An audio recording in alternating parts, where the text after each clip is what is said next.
जरूरत नहीं है। आप केवल फोकस रखिए और ये मान के चलिए कि आपका इस बार सिलेक्शन पक्का है। डिस्ट्रैक्ट होने की जरूरत ही नहीं है बिल्कुल भी, है ना। ठीक है प्रियंका, अच्छा लगा है आपको बात करके। हेलो, ठीक है, थैंक यू सर। ओके, खुश रहिए। अभी नेक्स्ट टर्न के पास हम जा रहे हैं। जी, आवाज आ रही है आपको?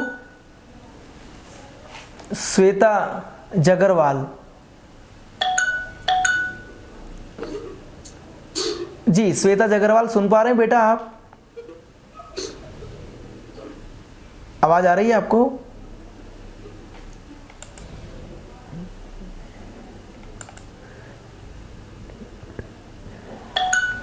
जी, पिंकी रावत।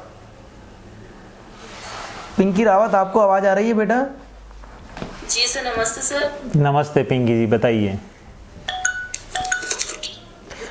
आरएस की हम तैयारी करें, मेन और प्री ये तो हम क्लियर कर लेते हैं, लेकिन फिर जो वो इंटरव्यू के तो वो रह जाते हैं। नहीं, पर मेरे को ये बताओ, मेरे को ये बताओ, पिछली बार का आपने इंटरव्यू दिया था? नो सर, अभी तो मैं फर्स्ट ईयर से ही हूँ, अभी तैयारी कर रही हूँ सर गवर्नमेंट। मैंने पहला कैंडिडेट ऐसा देखा है जो प्रक्रिया की बजाय सीधा परिणाम पे पहुंच गए हैं। मतलब अभी प्री और मेन तो आपके क्लियर हुए नहीं, आपने कहा कि ये तो कर लेंगे हम, और सीधे ही आप तो इंटरव्यू की बात करने लगे। खैर, ये आपकी एक अच्छी स्पिरिट मानता हूँ मैं, लेकिन बेसिकली अब सारे कैंडिडेट जुड़े हुए हैं, तो एक बार मैं आपको बता देना चाहता हूँ कि आरएस की आपको तैयारी कैसे करनी है, आपको कौन कौन सी किताबें।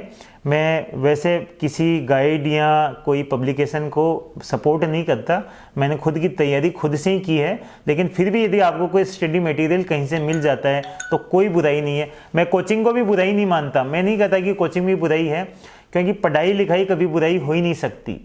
जो भी आदमी आपको चाहे पैसे लेके आपको पढ़ाता हो, चाहे फ्री में पढ़ाता हो, फ्री में पढ़ाते हैं उनके तो नेक इरादे होते हैं, वो तो मसीहा होते हैं।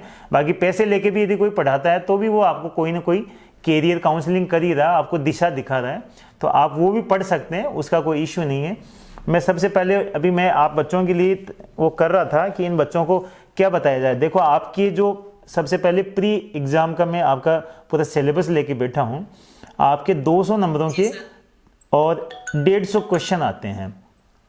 इन क्वेश्चंस में आपके जैसे राजस्थान का इतिहास आ गया, भारत का इतिहास आ गया, इतिहास के जो तीनों कालखंड हैं, चाहे वो एंशियंट हो, चाहे मिडाइवल हो, चाहे मॉडर्न हो, तो ये भारत के इतिहास में भी है और ये राजस्थान के इतिहास में भी है। ऐसे ही वर्ल्ड और भारत, इसकी ज्योग्राफी है, राजस्थान की ज्योग्राफी है, भारत का जो संविधान है, राजनीतिक व्यवस्था, शासन प्रणाली है, ऐसे राजस्थान की राजनीतिक एवं प्रशासनिक व्यवस्था है। इसी प्रकार आर्थिक अवधारणाएं एवं भारतीय अर्थव्यवस्था की सामान्य जानकारी, ये जो प्रीलिम्स की बात कर रहा हूँ तो भारतीय अर्थव्यवस्था और राजस्थान की अर्थव्यवस्था है। साथ में मेंटल एबिलिटी और आपका जो है रीजनिंग जिसको बोलते हैं, और साइंस टेक यानी साइंस और टेक्नोलॉजी, तो ये मोटा मोटी ये सब्जेक्ट आते हैं। इनके साथ साथ रोज़मर्रा की जो घटनाएं जिनको हम करंट अफेयर्स बोलते हैं, ये आपके प्रीलिम्स में 150 सवाल आते हैं जो 200 नंबर के होते हैं। और यदि कोई सवाल गलत करोगे आप तो 1/3 उसमें से माइनस होता रहेगा। अब आपको पढ़ना क्या है, यदि मैं मोटा मोटी आपको बता दूं कि आपको ये पढ़ना, यदि आज से ही आप तैयारी कर लोगे तो मुझे लगता है कि पहला जो आपका अटेम्प्ट होगा उसमें ही आप प्री तो पास कर लोगे, बट वो आपका सीरियस एफर्ट होना चाहिए। अभी मैं प्री के बारे में बता रहा हूँ आपको, फिर मैं थोड़ा सा 5 मिनट आपको मेंस के बारे में जिक्र करूँगा, और यदि आप उसको फॉलो कर लेंगे तो शायद मेंस भी क्लियर कर लेंगे, लेकिन सारी चीज़ें शिद्दत के साथ। यदि हम राजस्थान के इतिहास की बात करें तो राजस्थान माध्यमिक शिक्षा बोर्ड की क्लास 6 से लेकर 12वीं तक की राजस्थान इतिहास की जो किताबें आती है, और एक जनरल स्टडीज़ की जो मतलब बुक्स आती है, सामान्य ज्ञान जिसको बोलते हैं, तो 6वीं से लेकर 12वीं तक की राजस्थान की किताबें, राजस्थान इतिहास की किताबें ले लीजिए। 6ठी, 7वीं, 8वीं, 9वीं, 10वीं में ये सामाजिक ज्ञान के रूप में आती है, और 11वीं 12वीं में स्पेशलाइजेशन हो जाता है। तो ये आपकी इतिहास की बुक हो गई। इसके अलावा आप चाहें तो लक्ष्य की गाइड ले लें, चाहे तो पेनोरमा की गाइड ले लें। कई बार बच्चों की क्या है कि हम बता भी देते हैं, फिर भी उनका मन नहीं बनता कि नहीं मैं गाइड तो लाऊंगा, लेकिन मेरा ये मानना है यदि आपको गाइड भी लानी है तो ये ठीक है, गाइड है मतलब बाजार में। अब इसके अलावा आपको प्रीवियस जो पेपर्स हैं, जो पुराने जो पेपर आए हैं, जो आज से 10, 15, 20 साल से, क्योंकि पैटर्न कमोबेश 2-4% चेंज होता रहता है, तो वो पुराने पेपर्स आप ले आइए, तो आपको दिशा के ओल्ड पेपर्स मिल जाएंगे या किसी के भी आपको ओल्ड पेपर मिल जाए। तो ये आपका राजस्थान का बेसिक हो गया। अब आपको करना क्या है, 6वीं से 12वीं की जो किताबें मैंने बताई है वो आपको अक्षर से याद होनी चाहिए। सबसे पहले उनको मोटा मोटा पढ़िए। ये आपकी जो हम इसको जो नींव बोलते हैं, ये आपकी नींव तैयार हो गई 6वीं से 12वीं। नींव तैयार करने का मतलब हो गया कि आपको बेसिक मोटा मोटा पता हो गया कि भाई राजस्थान के इतिहास में, प्राचीन राजस्थान के इतिहास में क्या हुआ, मध्यकाल में क्या हुआ, आधुनिक काल में जब प्रजामंडल के आंदोलन है या आज़ादी का जो भी इतिहास है उसमें क्या क्या मोटी मोटी घटनाएं रही। ये आपकी बेसिक आपका बेस बन गया। फिर जो फैक्ट हैं वो लक्ष्य और पेनोरामा में सारे के सारे फैक्ट कवर हो जाएंगे। अब आपने फैक्ट क्लियर हो गए, बेसिक आपका बन गया, लेकिन आपको ऑब्जेक्टिव क्वेश्चन आंसर सोल्व करना नहीं आता, आंसर देना नहीं आता। तो आप ये जो पुराने पेपर हैं इनमें 2 से 5, 10 हज़ार जो प्रश्न बैंक होते हैं, इस टाइप की किताबें आती हैं, उनमें से रोज़ आप हर 2-3 दिन बाद में एक आप प्रश्न जो बैंक है उसका, मतलब 100 क्वेश्चन का है, उसको सोल्व करते जाइए। जब सोल्व करो तो हमारी क्या समस्या होती है कि हम सीधे उत्तर हम पढ़ते हैं उनको कि ये प्रश्न आया था 92 में, इसका ये उत्तर है। हमें उत्तर नहीं पढ़ना, हमें कोशिश करना है कि बिना उत्तर देखे और उसको सोल्व करना। हो सकता है पहली बार आपका 30% स्कोर जाए, लेकिन आप देखोगे कि धीरे धीरे आप और मेहनत करोगे 30 से 32, 34, 36 आपका इम्प्रूव होता चला जाएगा। तो ये तो राजस्थान का इतिहास हो गया आपका। ये जो लक्ष्य की गाइड है या पेनोरमा की गाइड है, ये आपकी ज्योग्राफी, राजस्थान की ज्योग्राफी, राजस्थान का जो अर्थव्यवस्था या राजस्थान का जो भूगोल है, वो करंट अफेयर्स है, इनको भी कवर करता है।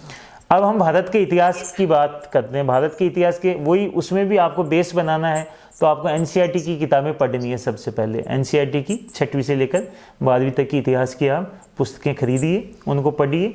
साथ में RBSC, Rajasthan board of secondary education की भी आप 6वीं से 12वीं की जो किताबें हैं, जिसमें राजस्थान भी आ जाता है, भारत भी आ जाता है, मिला जुला आता है, तो उनको भी आप साथ में तैयार कर लीजिए।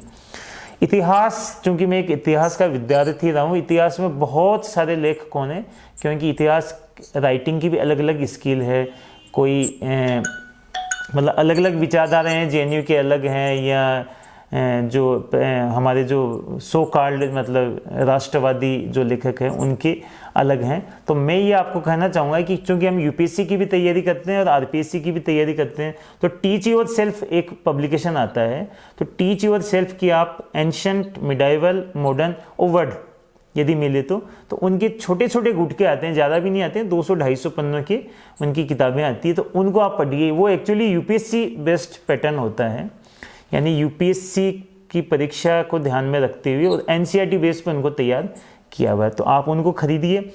लेकिन कई बार चूँकि प्रीलिम्स एग्ज़ाम भी देना होता है आपको, अतः आपको ऐसी किताबें पढ़नी होती है जिसमें फैक्ट आना। तो एक किरण प्रकाशन एक किताब आती है जो इतिहास की वैकल्पिक, उसमें किरण प्रकाशन इतिहास वैकल्पिक, ये आपको खरीदनी है। आपको पढ़ना वही है जो सिलेबस में लिखा हुआ है। हो सकता है किरण प्रकाशन या ये जो हम बात कर रहा हूँ, ये टीच योर सेल्फ की किताब में, इसमें सैकड़ों पॉइंट होंगे, लेकिन आपके जो सिलेबस है उसमें 40 या 45 जो भी पॉइंट है, आपको केवल पढ़ना उनको ही है। फिर इसमें आप आर्य प्रकाशन की कोई वैकल्पिक प्रश्नोत्तर पढ़ सकते हैं, या एक मेरे दोस्त है पवन भंवरिया जो अभी एसोसिएट प्रोफेसर है, उनकी भी इतिहास की पुस्तकें चलती है, आप उनको भी पढ़ सकते हैं। पर बेसिकली ये मेरे ख्याल से आपका बेस यहीं तैयार हो गया, आपका बेस यहीं तैयार हो गया। अब आपको भी इनको वैसे ही क्वेश्चन आंसर सोल्व करना है। फिर हम वर्ल्ड और इंडिया की ज्योग्राफी पे जाते हैं। यदि आप जाते हो तो महेश वर्णमाल सर की भूगोल की बहुत अच्छी किताब लिखी हुई है, आप पढ़ सकते हो। इसी प्रकार यदि आप राजस्थान के संदर्भ में पढ़ना चाहते हो तो प्रतियोगिता दर्पण का एक भूगोल का विशेषांक आता है सामान्य ज्ञान के हिसाब से, ठीक है। बाकी चीज़ें तो आपकी लक्ष्य और पेनोरमा में होगी। इसके साथ एनसीईआरटी तो सब में ही पढ़नी है ना, एनसीईआरटी और आरबीएससी जो भी आपको मिली है 6वीं से 12वीं आपको तैयार करनी है। इसके जो ऑब्जेक्टिव आपको क्वेश्चन मिलेंगे वो एक परीक्षा वाणी एक प्रकाशन आता है, आप उससे तैयार कर सकते हो, तो उसमें आपके ये आप सारे के सारे ऑब्जेक्टिव तैयार हो गए। इसी प्रकार कॉन्स्टिट्यूशन की बात करते हैं तो एनसीईआरटी वही और Rajasthan board of secondary education इसकी 6वीं से 12वीं तक की आपको किताबें पढ़नी है। किताबों में आपको सेलेक्टेड पॉइंट पढ़ने हैं, पहली बार आपको जोर आएगा, दूसरी बार में आपको पढ़ने में कतई दिक्कत नहीं आएगी। मेरा वैसे भी मानना है कि कोई भी किताब आप पढ़ते हो तो चौथी बार वो किताब आपके लिए बहुत ईजी हो जाती है। और लास्ट में वही आप इसमें चाहो यूपीएससी के हिसाब से एम लक्ष्मीकांत की टाटा मैकग्रा हिल्स का एक प्रकाशन आता है, उसमें उसको आप खरीद लीजिए, उसको टू द टॉपिक पढ़िए और उसके लास्ट में भी क्वेश्चन आंसर दे रखे हैं, उनको सोल्व कीजिए। अन्यथा कोई भी ऐसी, जैसे फिर मैं परीक्षा वाणी, मैं नहीं जानता इनका ऑथर कौन है, पर फिर भी मैं प्रीफर करूंगा क्योंकि कई स्टूडेंट से मेरी बातचीत होती है, तो आप इसको या जो भी मतलब आपको उचित लगे बाजार से, आपको केवल क्वेश्चन आंसर सोल्व करना, उस हिसाब से मैं बता रहा हूँ। ऐसे यदि इकोनॉमिक्स की बात कर रहे हैं तो इकोनॉमिक्स में प्रतिक्रिया दर्पण का विशेषांक आता है, और इसके अलावा आप देखें तो जो आर्थिक समीक्षा होती है, करंट जो भी आती है, वो आप तैयार कीजिए। आरएस में यदि करंट अफेयर्स की बात करते हैं तो बहुत ही सरल है। एक तो क्रोनोलॉजी आती है, मुझे याद है पहले वो 10 रुपये की आती थी, आजकल कोई ज़्यादा रेट हुई, आजकल शायद रेट ज़्यादा हो गई, 20 रुपये की होगी। एक प्रतियोगिता दर्पण आपकी आती है, तो पीडी जरूर आप पढ़िए। और पीडी के अलावा मतलब आप चाहे तो कोई भी और एक तीसरा कोई भी करंट अफेयर के लिए आप कोई भी पब्लिकेशन जो आप चाहें वो पढ़ लीजिए। अखबार जरूर पढ़िए, हमारे यहाँ अखबार, यदि आप आरपीएससी के लिए तैयारी कर रहे हैं तो राजस्थान पत्रिका और दैनिक भास्कर 2 विश्वसनीय अखबार हैं, और यदि आप यूपीएससी के लिए तैयारी कर रहे हैं तो द हिंदू आप जरूर पढ़िए। इसके अलावा मैथ्स और रीजनिंग की बात आती है तो मैथ्स और रीजनिंग में आर एस अग्रवाल और यूएस शेखावत, इन दोनों की ही पब्लिकेशन है, तो आप इन दोनों से तैयार कर सकते हैं मैथ्स रीजनिंग, जो आपके सेलेक्टेड टॉपिक है। यदि आप इनको ले आएंगे तो मुझे नहीं लगता कोई भी टॉपिक छूट जाएगा। साइंस एंड टेक्नोलॉजी में खूब सारी किताबें आती है, हालांकि मैं विज्ञान का विद्यार्थी नहीं हूँ, लेकिन फिर भी मैं आज भी लूसेंट की विश्वसनीयता की गारंटी देता हूँ। मैंने लूसेंट ही पढ़ी थी, और उसकी जनरल साइंस किताब आती है, आप चाहे तो स्पेक्ट्रम भी कर सकते हैं। और जो साइंस के स्टूडेंट हैं उनको तो कोई इसमें ज़्यादा जोर आना नहीं, उनका बेसिक पहले से तैयार होता है। लेकिन ये जरूर ध्यान रखिए कि इन सब में एनसीईआरटी और राजस्थान जो बोर्ड ऑफ सेकेंडरी एजुकेशन की जो बेसिक किताबें 6वीं से 12वीं तक की, वो आपको तैयार करनी है। ये इतना सारा सिलेबस हो गया आपका प्री का। अब इसमें मेंस में केवल 20 या 30% एड ऑन होगा, यानी कुछ नए टॉपिक आएंगे तो कुछ टॉपिक इसमें से डिलीट भी हो जाएंगे। ये जो किताबें आप पढ़ते हो इनको बार बार पढ़िए, और आप एक हाइलाइटर अपने हाथ में रखिए। पेन और हाइलाइटर हम नहीं रखते। मेरा ये मानना है कि हम विवेकानंद नहीं हो सकते कि हमने एक बार किसी किताब को पढ़ लिया, अक्सर से हमारे दिमाग में आ गया कि 126 नंबर पन्ने के 17वीं लाइन में क्या लिखा है। हम तो बहुत सामान्य आदमी हैं, हम अद्वितीय प्रतिभाशाली नहीं है कि एक बार पढ़ लिया हमें याद हो गया। हम सामान्य व्यक्ति है, हमें बार बार पढ़ना पड़ेगा। मेरा एक कॉन्सेप्ट है, मैं बार बार कहता हूँ, उससे कई लोग नाइत्तेफाक रखते हैं। मैं कहता हूँ कि भगवान ने दिमाग एक जैसा दिया है, बस उस दिमाग का इस्तेमाल व्यक्ति अलग अलग जगह से अलग अलग जगह पर अलग अलग तरीके से करता है। कोई उसको खेल में लगाता है, कोई पढ़ाई में लगाता है, कोई व्यापार में लगाता है। दिमाग एक दिया है लेकिन उसको यूज अलग अलग करते हैं। तो मेरा ये मानना है कि जिसका पढ़ाई में थोड़ा सा कम दिमाग चल रहा है, यानी दूसरी साइड में ज़्यादा चल रहा है, तो उसको ज़्यादा पढ़ने की ज़रूरत है। यदि किसी के 6 घंटे में उसको वो स्टडी मटेरियल उसके तैयार हो जाता है तो हम 10 घंटे में कर लेंगे, हम 10 घंटे में वो तैयार कर लेंगे। तो बेसिकली कमज़ोर कोई शब्द नहीं होता, जो कम जोर लगाता है वो कमज़ोर है, जो ठीक ठाक पढ़ लेता है वो कमज़ोर कभी हो ही नहीं सकता। तो ये आपका प्री का है। और मेंस का इसमें कुछ एड ऑन होता है। मेंस का बस आपको मैं इतना ही आपको कहने की कोशिश करूँगा। मैंने भी 2-3 इंटरव्यू दिए थे, मैंने मेंस के लिए कभी कोशिश नहीं की थी कि मेंस की अलग से तैयारी की जाए, लेकिन मेरा ये मानना है कि आपको कितना आता है इससे किसी को कोई फ़र्क नहीं पड़ता। जब तक कॉपी चेक करने वाले को ये नहीं पता चल जाता कि आपको कितना आता है, आप कतई सफल नहीं हो सकते। तो answer writing is very must. और चाहे आप आंसर राइट, जैसे कुछ लोगों का आज सुबह भी मेरी डिस्कशन हो रही थी, कुछ विद्यार्थी मेरे से बात कर रहे थे, तो उन्होंने कहा साहब हमने फलां कोचिंग के नोट्स पढ़ लिए, या फलां गाइड पढ़ ली, या फलां हमने वो स्टडी मटेरियल देख लिया, वो बुक्स पढ़ ली। मेरा ये मानना है, चाहे आप 1 वीक सीरीज़ है ना, हालांकि मैं कभी I will never suggest you कि आप शॉर्टकट पर जाएं, आपको आंसर राइटिंग की कला 1 वीक सीरीज से भी मिल सकती है, आपको पासबुक से भी मिल सकती है। जैसे हम कहते हैं कि गांधी जी का भारतीय राजनीति में या भारतीय राष्ट्रवाद के संदर्भ में क्या योगदान है, तो अब मुझे गांधी जी के बारे में बहुत सारी पता है, चीज़ें पता है। भाई 1917 में शुरू हुए, 1919 में शुरू हुए, 1942 तक चलते रहे, ठीक है ना। तो और इन्होंने ये किया, सभी ने अवज्ञा किया, या दांडी यात्रा की, या भारत छोड़ो आंदोलन किया। मुझे नॉलेज क्या है इसका कोई फर्क नहीं पड़ता, मेरा प्रेजेंटेशन कैसा है इस बात का महत्व होता है। तो वो जब तक आप प्रश्न नहीं पढ़ेंगे, उनका उत्तर नहीं पढ़ेंगे और उनको बार बार नहीं लिखेंगे, इसका एक ही तरीका है, आप सेलेक्ट कीजिए दिन में कि ये 10 प्रश्न मैंने पढ़ लिए, बिफोर नून आप उनको पढ़ लीजिए, प्रश्न पढ़ लीजिए, उनके आंसर पढ़ लीजिए, फिर आप कोई दूसरी चीज़ पढ़ लीजिए। और जब शाम को जब आपको नींद आने लगे, कुछ बच्चों की भी शिकायत है ना, भाई हमें पढ़ते ही नींद आती है, तो उस समय आप उन प्रश्नों के उत्तर देने की कोशिश कीजिए। और मेरा ये मानना है कि जब आप उन प्रश्नों के उत्तर लिख लो तो कृपया करके जहाँ पर आपने पहले उसके उत्तर पढ़े हैं उनको पढ़िए, फिर आप दोबारा अपना चेक कीजिए। आपको बहुत सारी गलतियाँ मिलेगी। जिस दिन आपको गलतियां आपकी शून्य होती जाएगी, आपको लगेगा कि आज मेरी कॉपी में जो मैंने आंसर लिखा उसमें कोई गलती नहीं है, मैं यकीन दिलाता हूँ उसी दिन आपका सिलेक्शन हो गया। आपसे बेहतर आपकी कॉपियां जांचने वाला कोई नहीं मिलेगा। ये जितने भी कोचिंग्स में आप वो जो टेस्ट देते हैं, आपकी कॉपी की कोई गारंटी नहीं है कि जांचने, क्योंकि देखो ये जरूरी है कि परीक्षक की योग्यता परीक्षार्थी से ज़्यादा होनी चाहिए। अब यहाँ परीक्षार्थी तो पढ़ता है, इतनी सारी किताबें पढ़ के पता नहीं एम लक्ष्मीकांत भी पढ़ रहा है और भी पढ़ रहा है, और जो परीक्षक है वो कोई जरूरी नहीं कि इतना पढ़ के ही है। तो इसलिए जरूरी है कि आपको खुद को ये इस बात का विश्वास हो कि मैंने जो उत्तर लिखा वो सही लिखा है। और ये देखिए कि आप पढ़ने में थोड़ी सी वेराइटी रखिए, वेराइटी इन द सेंस, जैसे मेरे को सुबह कह रहा था कि साहब हम उस कोचिंग के नोट्स पढ़ते हैं, तो उस कोचिंग के तो 10,000 बच्चे और भी नोट्स पढ़ रहे हैं, वो भी वही लिखेंगे, आप भी वही लिखे, तो वेरिएशन कहाँ हुआ? उसको भी 5 में से 2.5 नंबर मिलेगा, आपको भी 2.5 नंबर मिलेगा। तो बेसिकली कोई भी टॉपिक आप तैयार कीजिए, बेसिक बुक हो गई, कोई आपने नोट्स ले लिए, कोई गाइड ले ली, और खुद आपका ऑब्जर्वेशन क्या है, आपके ख्याल से इसका कंक्लूजन क्या होगा। ऐसे करते करते करते आप खुद नोट्स बनाते चलिए और आप अपने नोट्स को परफेक्शन की तरफ ले जाने की कोशिश कीजिए। यूटोपिया जैसी कोई स्थिति होती नहीं है। तो जिस दिन आपको लगेगा कि आपका उत्तर सही आ रहा है, तो मान के चलिए आपकी आंसर राइटिंग परफेक्ट होगी। मैं इसलिए इस बात का जिक्र कर रहा हूँ क्योंकि मैं अपनी कॉपियाँ भी हो सकता है आपके साथ शेयर कर दूँ। जब मैं मेंस लिख रहा था तो जब छोटे सवाल आते हैं 2-2 नंबर के, उनमें तो सबको एक जैसे ही आते हैं। जैसे मान लीजिए 20 में से किसी को 10 आ रहे हैं, किसी को 11 आ रहे हैं, किसी को 12 आ रहे हैं, लेकिन वेरिएशन जो आता है वो 5 नंबर के जो प्रश्न होते हैं, और जो 10 नंबर के प्रश्न हमारे टाइम पर 20 नंबर के प्रश्न हुआ करते थे, तो उनमें आते थे। तो मैंने ये देखा कि मेरे जो 20 जो नंबर के जो क्वेश्चंस थे, जब उनके आंसर आए तो मेरे किसी में 12, 13, 12, 13, और जो जनरल बच्चे थे उनके 6, 7, 6, 7, 6, 7, 8।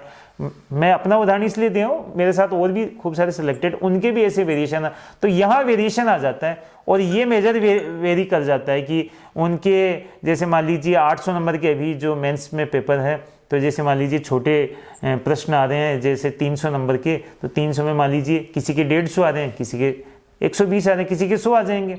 लेकिन जो बचे हुए जो 500 नंबर के हैं, यदि आप उसमें 500 नंबर में यदि आप उसमें 20% वेरिएशन डाल देते हैं तो 100 नंबर का वेरिएशन आ जाता है। आप उधर 100 ही आ रहे हैं, उसके 150 आ रहे हैं, इधर आप उससे 100 ज़्यादा ले रहे हैं। तो इम्पोर्टेंट है कि आपके बीच के प्रश्न और बड़े प्रश्न, उनका आपका तरीका सही हो। उसकी हम आंसर राइटिंग के बारे में जब आपका मेंस आएगा तो डिटेल में चर्चा कर लेंगे। और मैं यकीन दिलाता हूँ यदि आपने आंसर राइटिंग पे काम कर लिया तो आपके दूसरों से बेहतर नंबर आएंगे। ये आपका मेंस का था। और रही बात इंटरव्यू की, साक्षात्कार कुछ नहीं, अपने आप को नॉर्मल रखिए। जैसे हम बात कर रहे हैं, आप मेरा इंटरव्यू ले रहे हो एक तरीके से, लेकिन मैं ये कहता हूँ अपने आप को नॉर्मल रखिए, जो आपके अंदर है उसको प्रेजेंट कीजिए। मेरी आरपीएससी में भी कई सदस्यों से, कई बार जो रिटायर्ड है उनसे बातचीत हम लोगों ने की है, तो उनका ये कहना होता है कि हमें इनोसेंट बट इंटेलिजेंट पर्सन चाहिए। इनोसेंट इन द सेंस कि हमारे सामने झूठ नहीं बोलना चाहिए, कि हम अचानक, अच्छा वहाँ क्वेश्चन कुछ भी आ सकता है। इंटरव्यू में बेसिकली इंटरव्यू में आपको कंफर्ट जोन में डाला जाता है। सबसे पहले आपका जो डीएवी है वो पढ़ा जाता है। आपका वो जानबूझ के पढ़ते हैं कि आपके 10वीं में कितने % आए, 12वीं में कितने। ये कोई क्वेश्चन थोड़ी होता है कि 10वीं में आपके 77% आए या 12वीं में आपके ये एक्चुअली आपको नॉर्मल, क्योंकि आप बाहर से एक हिमालय जैसा वजन लेके जाते हैं अपने सिर पे, पता नहीं अंदर क्या होगा, मेरा तो पता नहीं आज भविष्य या तो बन जाएगा या बिगड़ जाएगा। आदमी बनने से नहीं डरता, हमेशा बिगड़ने से डरता है। तो वो नेगेटिविटी अंदर लेके जाते हैं, तो वो आपको बड़ा रिलैक्स करते हैं। अच्छा जी आप बताइए, आपने 11वीं कौन सी साल की, 12वीं कौन सी साल की, कॉलेज कौन सी थी, आपकी हॉबी क्या थी, आपसे हर चीज़ तो पूछ रहे हैं वो। आपको क्या अच्छा लगता है, क्या बुरा लगता है, क्या आपका मजबूत पक्ष है, फिर आपसे धीरे धीरे चर्चा करते हैं। जो प्रश्न आपको नहीं है आप कहते हो सॉरी सर मुझे इसका ध्यान नहीं है, सॉरी सर मैं पढ़ नहीं पाया, ठीक है। और जो आता है उसको सटीक तरीके से ईमानदारी से अपना उत्तर रख दीजिए। वो 15 मिनट में, लोग कहते हैं 15 मिनट में जज नहीं कर पाते, मैं कहता हूँ 5 मिनट में ही जज कर लेते हैं। उनका प्रोफेशन ही ऐसा है, उनको सैलरी इसी बात की दी जाती है, कमरे में एंटर करके कुर्सी पर बैठने तक में वो आपका जजमेंट कर लेते हैं कि स्टूडेंट कैसा है। तो कुल मिलाकर एक जर्नी है जिसमें आपको एक सपना तय करना है, एक गोल तय करना है और अंतिम परिणाम तक ले जाना है। देखिए नेक्स्ट स्टूडेंट ले रहे हैं हम, ये पीके जी। आवाज़ आ रही है आपको? कौन है? आवाज़ आ रही है? हाँ आवाज़ आ रही है, बोलिए। नेटवर्क का प्रॉब्लम है शायद। स्टूडेंट म्यूट किया हुआ है। नहीं म्यूट नहीं है। नेक्स्ट स्टूडेंट ले रहे हैं हम, क्या नाम है इसका? बानो। हाँ आवाज़ आ रही है आपको? ये क्या नाम दिखाई दे रहा है? रोजीना बानो। Yes sir. जी बोलिए बेटा। सर मेरा ये क्वेश्चन था कि आईएएस की तैयारी के लिए न्यूज़पेपर कैसे पढ़े और कौन सा पढ़े? क्या न्यूज़ आईएएस की तैयारी के लिए अभी बताया था सर ने बेटा कि न्यूज़पेपर हम कौन सा पढ़ें। न्यूज़पेपर के लिए, आईएएस के लिए देखिए हो सकता है आपका हिंदी माध्यम हो, तो हिंदी माध्यम के विद्यार्थी भी परेशान ना हो, हिंदी माध्यम का विद्यार्थी भी तैयारी कर सकता है। तो आप बेसिकली जैसे राजस्थान के हो तो एक राजस्थान का कोई भी अखबार जो विश्वसनीय है वो तो पढ़ना ही है। इसके अलावा मैंने बताया था कि आपको द हिंदू जो अखबार है उसको बहुत अच्छे से पढ़ना है। इसके अलावा भी यदि आपको टाइम मिले तो हिंदुस्तान टाइम्स या कोई भी दूसरा अखबार, अंग्रेजी अखबार, लेकिन द हिंदू विश्वसनीय अखबार माना जाता है, उसको अच्छे से पढ़ना आपको। वो खुद ही बहुत इतना मोटा आता है कि आप जो 1-1.5 घंटा उसमें आपको लगाना ही पड़ेगा। वो आपको मेंस में भी काम आता है, वो प्री में उसमें से अच्छे मतलब क्वेश्चन पूछे जाते हैं। जीरो दिना बानो समझ में आ रहा है आपको? सुनाई दे रहा है जी? अगला स्टूडेंट ले रहे हैं हम,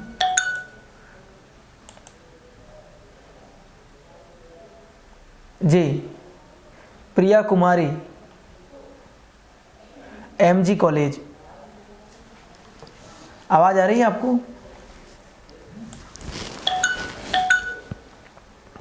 दीपिका तेली। दीपिका तेली आप सुन पा रहे हैं? दीपिका तेली आपको आवाज आ रही है? जी सर। जी सर नमस्ते। नमस्ते दीपिका, बताओ। सर मेरा क्वेश्चन ये है कि खुद को डीमोटिवेट होने से कैसे बचाए? आपने कैसे अपने आप को मोटिवेट रखा? ये सही है तुम्हारा प्रश्न, ये बहुत अच्छा क्वेश्चन है। ये सभी बच्चों के लिए बहुत लाभदायक होगा बेटा। देखो दीपिका, मैं बताऊं आपको, जीवन में सकारात्मक विचार आने से पहले आदमी के दिमाग में नकारात्मक विचार आते हैं। नकारात्मक विचार इन द सेंस कि आप पढ़ लिखते हो तो ये भी एक बहुत बड़ा इन्वेस्टमेंट है। इन्वेस्टमेंट इन द सेंस, जैसे मान लीजिए आप आरएस की तैयारी कर रहे हैं, चाहे आप पटवारी की तैयारी कीजिए, उसमें 1 साल लगता है, 1.5 साल लगते हैं, 2 साल लगते हैं। आप सिफर नतीजे को लेकर पहले चिंता करने लग जाते हैं कि नतीजा शून्य रहा तो क्या होगा, लोग क्या कहेंगे। मैं एक उदाहरण बताता हूँ आपको, और इस उदाहरण से मुझे लगता है कि आपको प्रेरणा मिल ही जाएगी।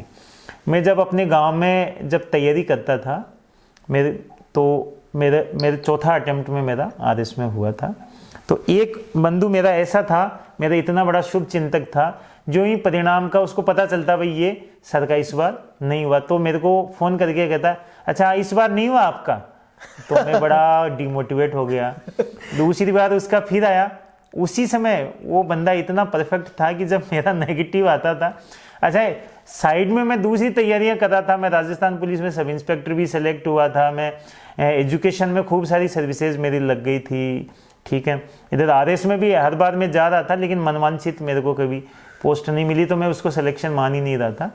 तो वो दूसरी बार भी उसका आया, मैंने फिर भी अपने आप को नहीं तोड़ा। अब वो मेरे लिए प्रेरणा का काम कर रहा था। वो बता रहा था मेरा पहले कोई गोल नहीं था, हो सकता मैं आरएस की तैयारी भी छोड़ देता, लेकिन अब मेरे लिए एक प्रेरणा का स्रोत बन गया कि मुझे अपने आप को इसके सामने साबित करना है कि भाई मैं सेलेक्ट हो सकता हूँ। तीसरी बार फिर मेरे साथ वही हुआ, उसने कहा आपका तो नहीं हुआ होगा, उसका मतलब फोन ही ऐसे आया मेरे पास कि आपका नहीं हुआ होगा। तो चौथी बार मैंने कहा कि मेरे को इसको बताना ही नहीं है कि मेरे को तैयारी करनी है। फिर मैंने बड़ी शिद्दत से तैयारी की। अच्छा, वो आदमी छोटी मोटी पत्रकारिता भी करता था, तो उसका मेरे पास फ़ोन आया कि इस नाम का अपने गांव में कौन है। मैंने कहा क्या हुआ, कि उसकी आरपीएससी में 3rd रैंक आई है और अखबार वाले कह रहे हैं कि उसका इंटरव्यू लेना जाके।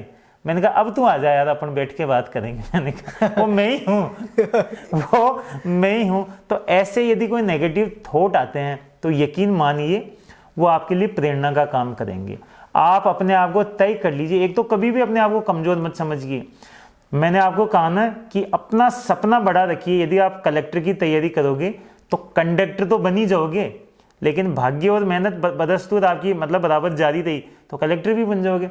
तो आपकी जॉब तो लगेगी। दुनिया में कोई ताकत नहीं है, यदि आपने फुल एफर्ट किए तो आपको जॉब लगने से रोक दे, लेकिन आप घंटे मत गिनना।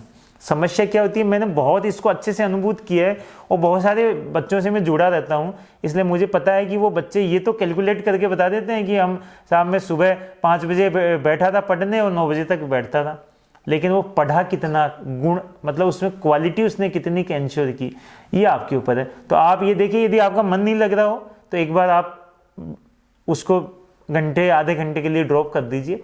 अपना फ्रेंड सर्किल अच्छा रखिए। आपके जो दोस्त है ना, देखिए दोस्त ऐसे होने चाहिए 3 या 4 ही रखना, बाकी तो जानकारियाँ होती है। मैं जहाँ तक मेरी सोच समझ है, जीवन में मित्र 2, 3 या 4 ही हो सकते हैं। मित्र वो होते हैं जो आपके सुख दुख की बात करें, जो आपको विपरीत परिस्थितियों में भी हौसला दे सके। तो ऐसे 3-4 मित्र रखिए, उनसे आप बात कर लीजिए और आप उनसे टॉपिक पे चर्चा कर लीजिए। आप दिन में वैसे तैयारी का एक मतलब तरीका ये भी होता है कि जैसे हम 4-5 दोस्तों का एक सर्किल रहता था, तो हम ये कहते थे भाई आज पॉलिटी में ये पढ़ना है, ये हिस्ट्री में पढ़ना है, करंट अफेयर में ये पढ़ना है, तो हम दिन में पढ़ते रहते थे। जब भी हमारी नेगेटिविटी होती थी हम कहते थे शाम को बात करेंगे, तो शाम को हम एक दूसरे से बात कर लेते थे और जब हम एक दूसरे को क्वेश्चन आंसर बताते थे तो हमारा हौसला और बढ़ जाता था। अच्छा, आदमी गलती करता है फिर उसको करेक्ट करता है तो कभी उसको भूलता नहीं है। यदि आप अकेले ही तैयारी करने लग गए तो आपने गलतियां क्या की इसका आपको कभी एहसास ही नहीं होना। तो ऐसा अपना सर्किल बनाइए, ठीक है। सर्किल बनाओगे तो मुझे नहीं लगता कि आप कभी भी डीमोटिवेट हो पाओगे। ठीक है दीपिका, जी सर। ओके, अगले स्टूडेंट तक हम पहुंचते हैं। हाँ बताइए सर कि जैसे कि हम नए हम शुरुआत करें तो होता है कि चलो आवाज थोड़ा कट रही है, आवाज नहीं आ रही, क्लियर नहीं आ रही। आवाज आपकी साफ नहीं आ रही है दीपिका। सर जैसे कि हम YouTube वगैरह पे भी हम देखते रहते हैं कि मतलब बुक लिस्ट कौन सी बुक सबसे अच्छी है, तो मान लो एक बुक मिल भी रही तो भी दिमाग में रहता नहीं, और देख लेते इससे अच्छी होगी, फिर और देख लेते उसमें। मैंने आपको पहले ही कहा, कम किताबें पढ़िए, उनको ज़्यादा बार पढ़िए। समस्या ये आती है, मैंने बताया ना आपको, इतिहास की मैंने 70 किताबें पढ़ ली, लेकिन मेरे को याद एक भी किताब नहीं हुई। फिर लास्ट में गुरु ज्ञान ये आया कि ये 2 किताबें पढ़ ले, इनको अच्छे से पढ़ ले, तो उसका परिणाम ये रहा कि मेरे बहुत ही ज़्यादा नंबर आए मेंस में। मतलब मेरे कहने का मतलब कि कम किताबें पढ़िए लेकिन बार बार पढ़िए। ठीक है, नेक्स्ट स्टूडेंट तक चलते हैं दीपिका, आगे मिलते रहेंगे हम। अच्छा लग रहा है, सभी स्टूडेंट को अच्छा लग रहा होगा। ओके, जय हिंद। जय हिंद।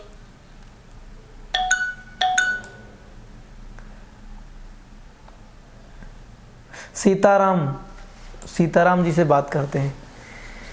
सीताराम, आवाज आ रही है आपको? देवली टॉक से बात कर रहे हैं आप? हाँ सर, नमस्ते। नमस्ते। नमस्ते सीताराम जी, कैसे हैं आप? आप बताओ सर, कैसे हो? मैं ठीक हूँ। आप बताइए, आपके मन में कोई प्रश्न उमड़ घुमड़ रहा हो तो वो बताइए। ये बंद कर दो ना फोन। अच्छा तो मेरा क्या कि करता हूँ सर, तो मैं लिखे याद करूँ या कैसे? मैं तो मतलब इंग्लिश में सर समझ में तो मेरा देख रहा है। नहीं, आपका मीडियम हिंदी है कि अंग्रेजी है? सर हिंदी मीडियम में हूँ। देखिए, आपको तरीका बता देता हूँ मैं। आपको यदि जैसे मान लीजिए आप कोई भी विषय पढ़ रहे हैं, चाहे इतिहास पढ़े, अंग्रेजी पढ़े, हिंदी पढ़े,